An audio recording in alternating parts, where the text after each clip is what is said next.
What is up, Squared Nation? Welcome back to No Counters, No Combos, and today we're going to be talking about the space pirates themselves, Bojack and his crew of misfit children. So, if you're looking forward to a pretty decent deck profile, stay tuned. We're going to get right into it.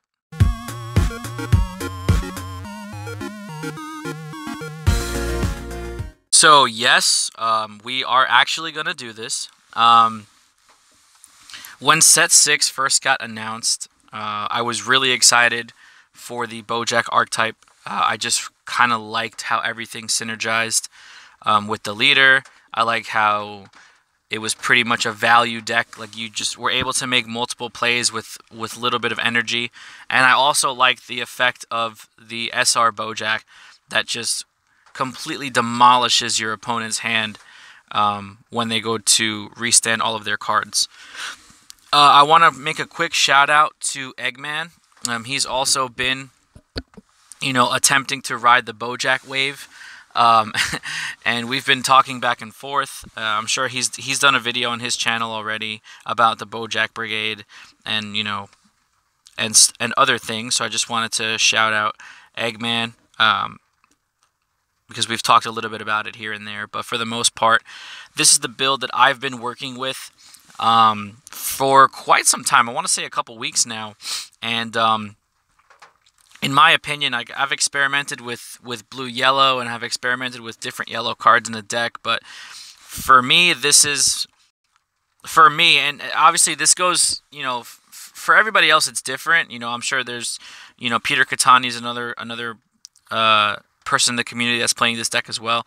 I'm sure the builds are going to differentiate depending on everybody's playstyles, but for me personally, this is the best build that I can come up with for this archetype.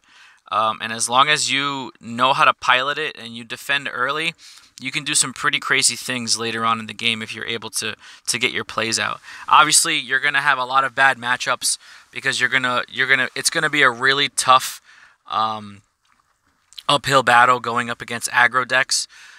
But against Janemba or decks that take, more mid-range and more setup, this deck is just a monster, So we're going to get right into it here. I'm going to go card for card and just kind of give my 2 cents on why I'm playing these cards specifically. And then, of course, in the comment section down below, if you guys want to put your 2 cents down there, or if you want to make some suggestions as to what you would change, by all means, go ahead and go for it. But before we get started, I hope you guys noticed this beautiful layout that we have here provided to us by Shenron's Lair. They recently updated their website, and it's looking very crispy, and I love this new layout. So shout outs to Shenron's Lair. They're doing awesome work over there, and you guys know that us here at No Counters, No Combos, we always use Shenron's Lair for this type of online deck building and stuff like that. So shout out to those guys. But we're going to get right into it here. So obviously, you can see the list. So for those of you who don't like watching these videos for in-depth analysis on the deck profile, you can just screenshot the list and test it and just let me know how it goes for you. We can always return and have a conversation on it later, but that's a conversation for a different time. But right now, let's get right into it. So we're going to go over the leader first, Bojack. Bojack is one of a kind in this game.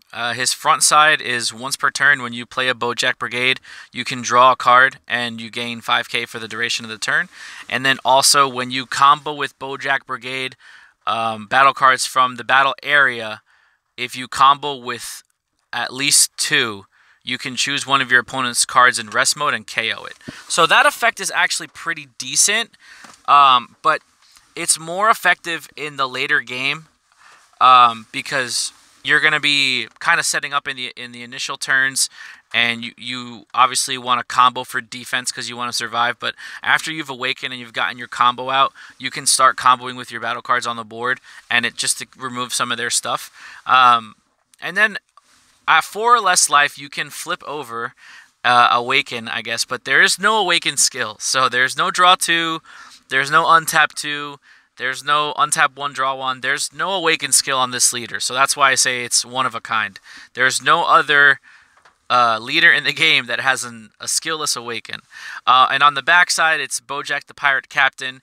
His permanent is you can combo with Bojack Brigades in rest mode, and he has the same auto once per turn. When a Bojack Brigade is played, you draw a card. However, you do not gain the 5k, so it's just 15. It's just a 15 on the back. It doesn't go up to 20. But when you control your Awakening, you can play a Bojack on the front side, draw a card, Awaken. He gains the 5k, so he'll be 20k on Awaken.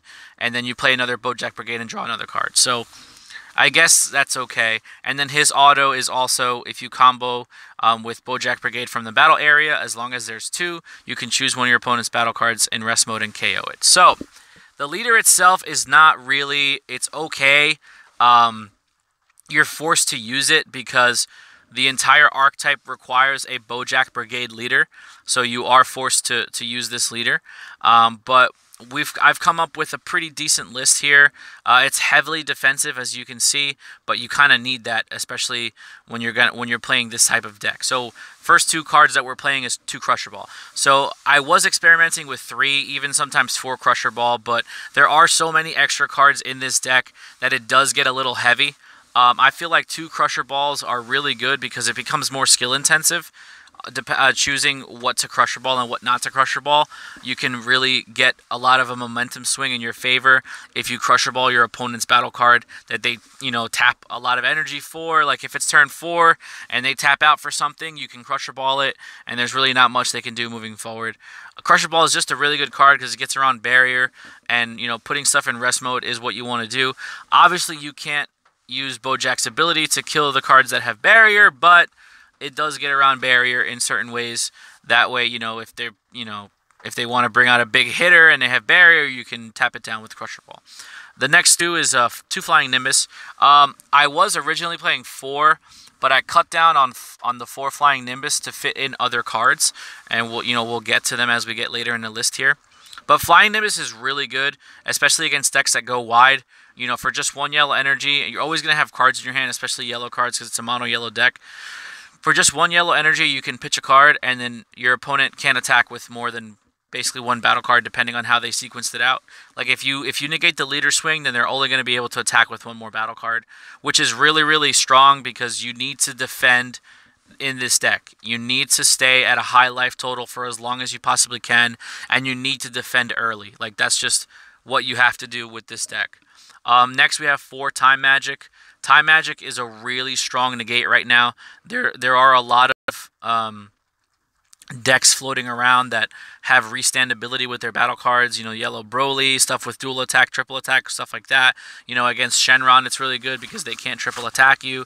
And it's a Sparking 5 negate, so if you wanted to control your Awakened state, or if you wanted to take life on your own terms instead of just letting your opponent hit you in the face, you can just activate its Sparking ability and negate the attack and prevent their battle card from restanding. It's just a really, really strong card right now.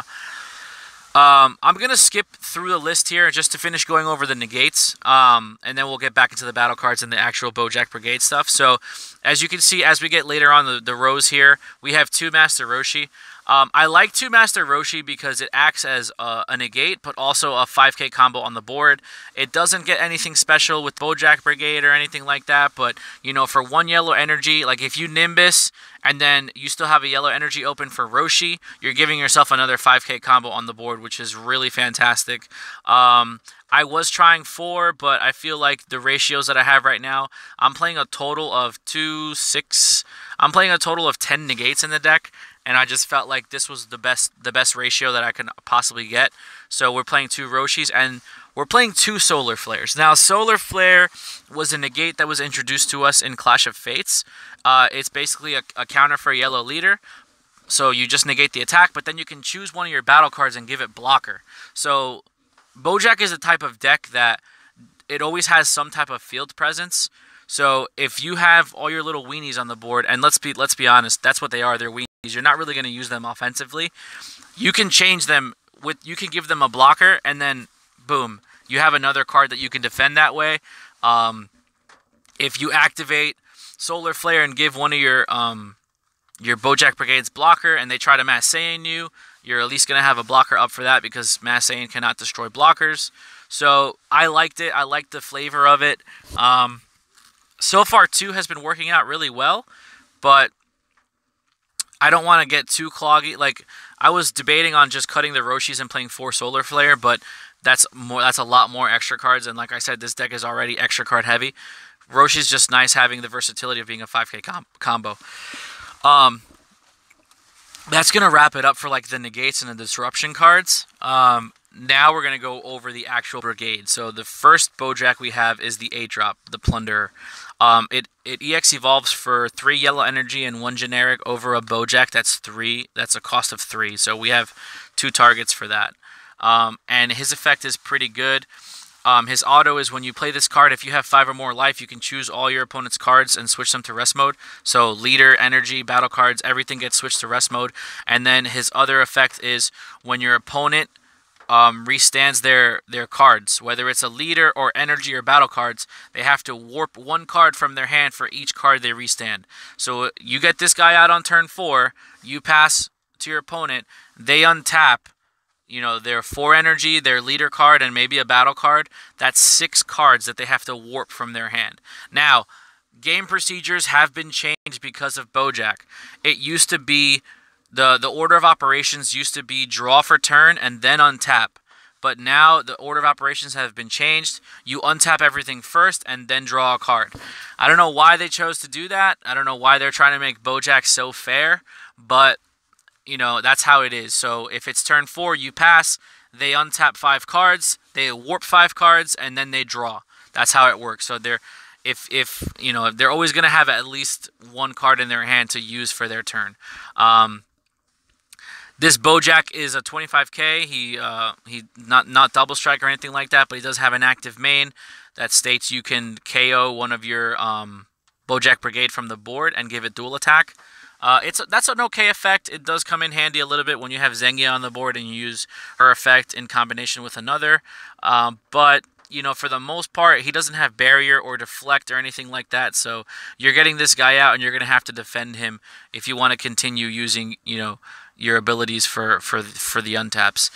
Next we have the Space Pirate Bojack, the generic 3-drop. It's a 3-drop 19k, which is really nice because it's 15k on offense and it's 20k on defense, which is really good.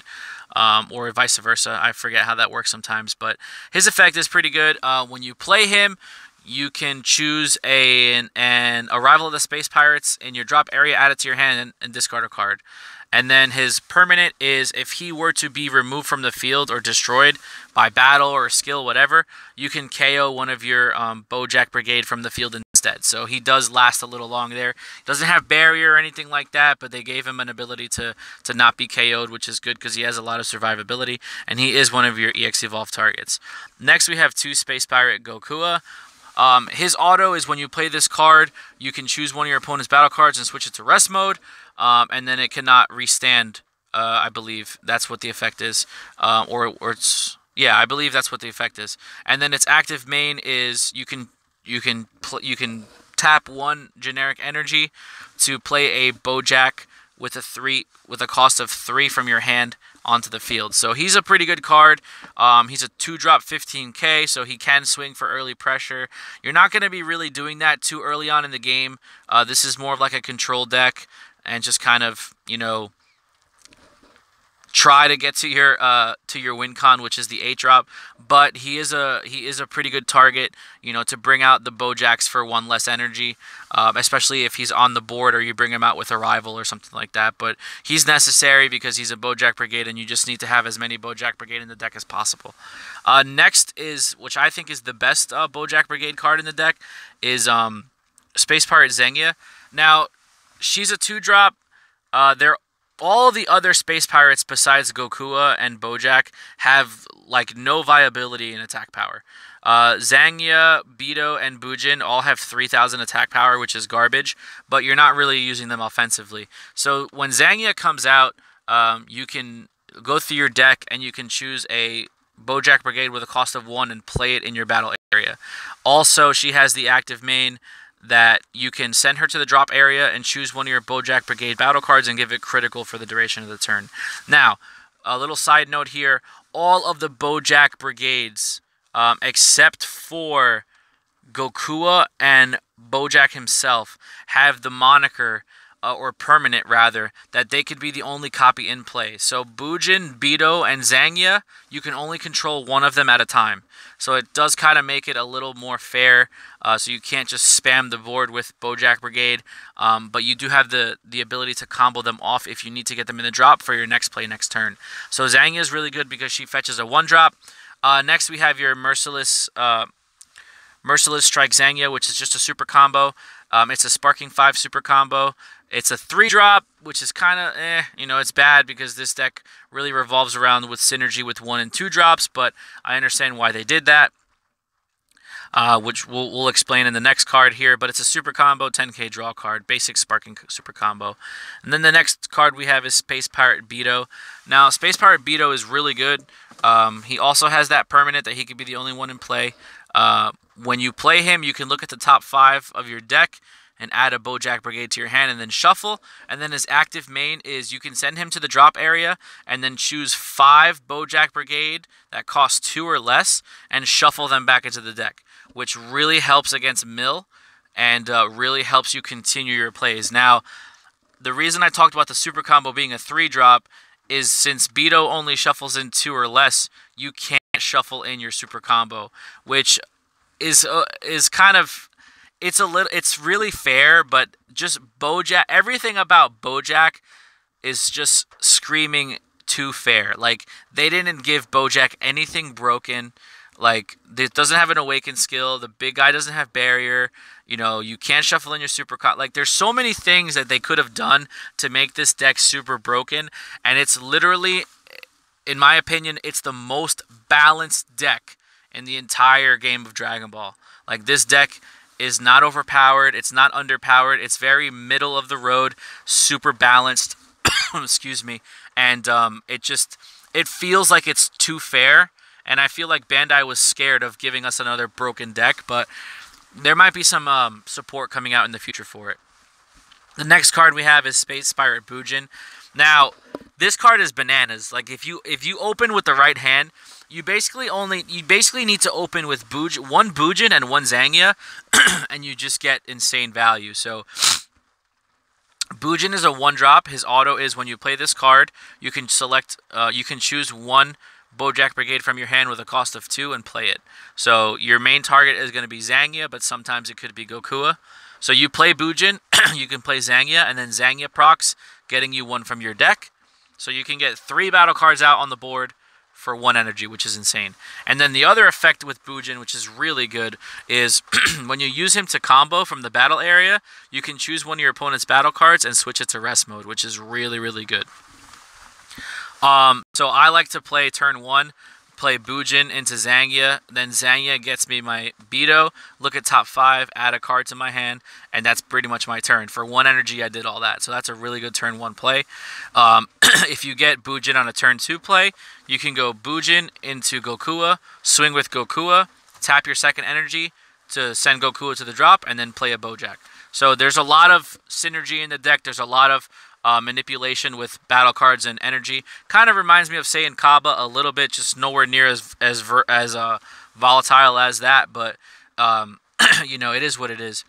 And then the next card we have is Arrival of the Space Pirates. Now, originally, I don't like to play too many extra cards in decks because I feel like they clog, but this card is so essential to this deck starting, just like getting its engine going. Arrival of the Space Pirates is a 1-drop extra card that states you can play Bojack Brigade costs 2 or less from your deck in rest mode. So you can just get your chain going. You know, if you don't open with the cards that you need, and you have certain pieces, like if you open Space Pirates and Zangya, but you don't get Boujin, you can Space Pirate out. You can Arrival out Boujin and then start your chain that way. Yes, they do come out in rest mode, but it's not that big of a deal because you don't really want them lasting on the board too long because you want to continue your plays. So Arrival of Space Pirates is really good, and it does synergize with Space Pirate Bojack because he does get it back from your drop area just by discarding a card.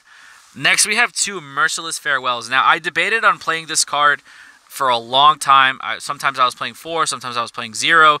I think 2 is the sweet spot. It's basically a Shugesh explosive play. For 1 energy, you play this card, and then it states that you can choose one of your opponent's battle cards in rest mode and KO it, but you have to discard 2 cards. So it's going to cost you 3 cards and 1 energy. But if they're swinging at you, or if they shotgun into like a Mira or something that doesn't have barrier, this is not a counter card. This is an active battle, so they can't battering this. You know, if they don't see this play coming and they decide to shotgun in on one specific card, you can just, you know, merciless farewell. Pop it. Don't worry about it. You can save defense for something else. It's just one of those cards that, you know, when you see it, it's great. When you don't, it's okay.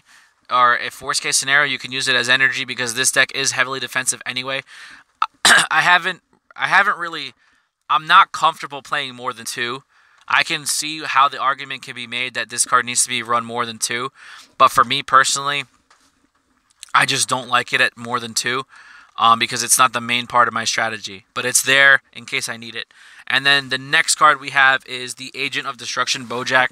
This card is bananas. When you play this card, you can choose one of your opponent's battle cards, ignoring barrier, and switch it to rest mode. And then he's a 20k swing, and he has an active main. If this card is in rest mode, you can pay 2 energy to choose your opponent's leader, and that leader cannot restand, which is insane because if you combo this with Plunderer and you just kill your opponent's hand, they have to rely on their leader swing to draw, and Bojack is going to prevent that. So if they're just playing minimal cards, like 1 or 2 cards per turn, and one of their attacking threats their leader can't attack, it just makes it really hard or oppressive for them to continue to build their hand advantage. This card is nasty. You can bring it off of Gokua for 1 energy. You can evolve the 8-drop over it. It's just a really solid card. A lot of the Agents of Destruction are really solid cards, and this one in this deck is amazing. So that's pretty much going to wrap it up for this deck profile. I've had a lot of fun playing this deck. I haven't had the courage to take it to an actual tournament yet. I've been playtesting a lot online and playtesting, you know, in real life with my teammates. But I'll probably start taking it to tournaments next week. For the most part, I've had a lot of fun with this deck. It can definitely catch people off guard in best of ones if they don't have the proper side for it. And if you're interested in the Bojack Brigade, just give it a shot, you know. Again, let me know in the comment section down below what you guys think, what changes you would make if you've had success with it. Am I missing something? Just let me know. Let's open this up for discussion. Again, shout out to Egman, and shout out to all the other members of the Super Tuber organization, World TCG and Aandroidd. I'm going to get on out of here. Don't forget to like, share, comment, subscribe. Thank you for all the support, and we will see you in the next video. Be there or be squared.